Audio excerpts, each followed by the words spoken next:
Here's the controller on the EA12D. Just wanted to show you under power. In the various screens that we can pan through. Gives you an idea.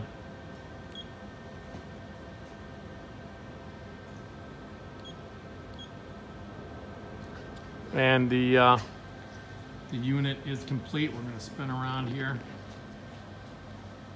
And it comes with all the units that will support the sinker.